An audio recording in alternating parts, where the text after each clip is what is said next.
একাত্তরের মহান মুক্তিযুদ্ধে শহীদ বুদ্ধিজীবীদের স্মরণে মোহাম্মদপুরে রায়েরবাজার শহীদ বুদ্ধিজীবী বৌদ্ধভূমি স্মৃতিসৌধেও শ্রদ্ধা জানিয়েছে বৈষম্য বিরোধী ছাত্র আন্দোলন সহ বিভিন্ন ছাত্র যুব সংগঠন, বিভিন্ন সামাজিক, সাংস্কৃতিক, রাজনৈতিক দল ও সাধারণ মানুষ। শ্রদ্ধা জানান মুক্তিযুদ্ধ বিষয়ক উপদেষ্টা ফারুকী আজম। এ সময় বিভিন্ন দল ও নাগরিক সমাজের পক্ষ থেকে ঐক্য এবং সমতা ও সুশাসনের বাংলাদেশ বিনির্মাণের প্রত্যাশা ও প্রত্যয় ব্যক্ত করা হয়। বিল্লাল হাসানের ক্যামেরায় শাহিদ জাহিদির প্রতিবেদন। ভোর থেকেই বিভিন্ন সংগঠন এবং স্কুল কলেজের শিক্ষার্থীরা ব্যানার ফেস্টুন নিয়ে সমবেত রায়েরবাজার শহীদ বুদ্ধিজীবী স্মৃতিসৌধে শ্রদ্ধা জানাতে আগত নানা শ্রেণী পেশার মানুষ, বিভিন্ন বিশ্ববিদ্যালয় এবং গবেষণা প্রতিষ্ঠান, সাংস্কৃতিক সংগঠন এবং স্বেচ্ছাসেবীদের পক্ষ থেকেও ফুলেল ভালোবাসা জানানো হয় শহীদদের প্রতি। স্বাধীনতার উষালগ্নে হাজারো বুদ্ধিজীবী সারা বাংলাদেশে হত্যা করা হয়েছিল। তার মূল লক্ষ্যটাই ছিল এই বাঙালি স্বাধীনতা পাওয়ার পরে তারা যেন মাথা উঁচু করে দাঁড়াতে না পারে।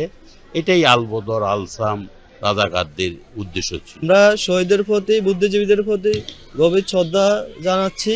কথা ভেবে আমার এখন চোখে পানি এসে গেছে। ভীষণভাবে মর্মাহত তাদের জন্য, তাদের স্মৃতিতে। নাতি আর নাতিকে দেখানোর জন্য যে শহীদ বুদ্ধিজীবী দিবস পরিচয় করতে নিয়ে আসছি, যে এই দিবসটা যেন ওরা মনে রাখে। শহীদ বুদ্ধিজীবী দিবস। জুলাই আগস্টের গণ অভ্যুত্থান এবারের শহীদ বুদ্ধিজীবী দিবসে যোগ করেছে ভিন্ন মাত্রা। বিভিন্ন সংগঠন ও নাগরিক সমাজের ভাষ্য, অন্যায়ের কাছে মাথা নত না করে কিভাবে রুখে দাঁড়াতে হয়, একাত্তরের সূর্য সন্তানদের মতোই তা দেখিয়েছে ২৪-এর ছাত্র জনতা। তাই তো ন্যায্যতা প্রতিষ্ঠার কাজ এগিয়ে নেওয়াই আজ সবার দায়িত্ব। মুক্তিযোদ্ধা দলের সম্পদ নয়, এটা দেশের সম্পদ। স্বাধীনতা সার্বভৌমত্বের দিকে আজকে যে শকুনের নজর পড়েছে, সেটার থেকে বাঁচার জন্য আমাদের জাতিকে ঐক্যবদ্ধ হতে হবে। শ্রদ্ধা জানাতে এসে মুক্তিযুদ্ধ বিষয়ক উপদেষ্টা বলেন, পুরো জনগোষ্ঠী লড়েছিল ১৯৭১-এ। তাই তো মানবিক সমাজ প্রতিষ্ঠার মধ্য দিয়েই সম্ভব মহান মুক্তিযুদ্ধের আকাঙ্ক্ষার বাস্তবায়ন।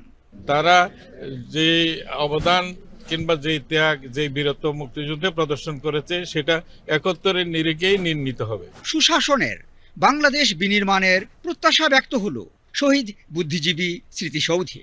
সব স্তরের মানুষের কণ্ঠেই উচ্চারিত হচ্ছে নতুন বাংলাদেশ গড়ার প্রত্যয়।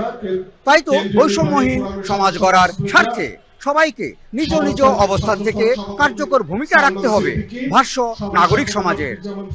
রায়েরবাজার শহীদ বুদ্ধিজীবী স্মৃতিসৌধ থেকে শাহিদ জাহিদি, বাংলাদেশ টেলিভিশন, ঢাকা।